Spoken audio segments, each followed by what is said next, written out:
Ko hekurangi te maunga, ko waiapu te awa, ko Ngāti Porou te iwi. Tēnā koutou katoa. When people die, a lot of them are frightened, as I am, because you don't know where you're going. All you know is this mythical place called Hawaii.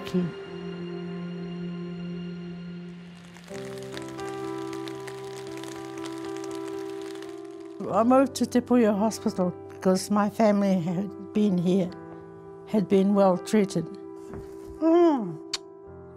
Kei te a koe. Hi. I get visits from lots of people. This is a lovely spot to be in. Yeah. Since I got sick, I started fretting for home. Rangitukia is a little place by a river. It had wonderful views of the mountain Hikurangi. There are 13 children in the family, and we all grew up speaking Māori. And if you wanted to go anywhere, there was no car, no bicycle, nothing. You caught a horse.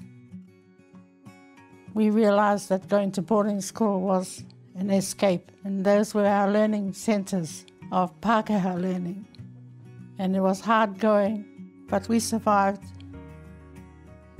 And I won an AFS scholarship, which took me to high school in Oregon. And that's where I got a feeling about it being worthwhile, fighting for things that keep people upright. Keri lived most of her life in Wellington, initially as a teacher, but then as a lecturer at Teachers College. And she was involved in the arts, in drama, in writing and in film.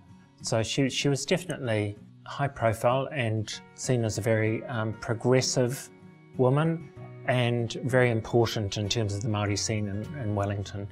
Once she left to go teaching, she didn't return to Rangitukia until she retired in her late 50s.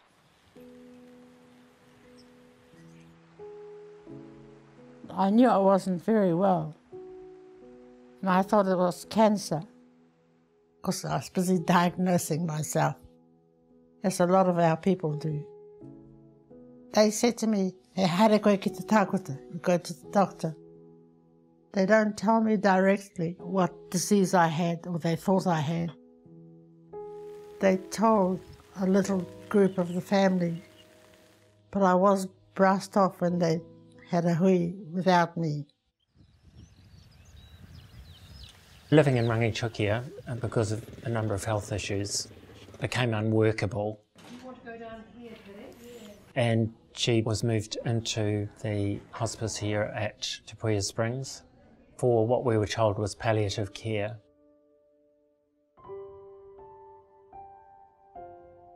Being home and being cared for by home people. I never thought it would be important, but it is. I'm worried about who's going to look after the mokupunas and what will the world be like for them. Being remembered and hoping what you stood for was going to give the next generation a focus, so they keep, the circle going. Don't cry for me, get focused on the future.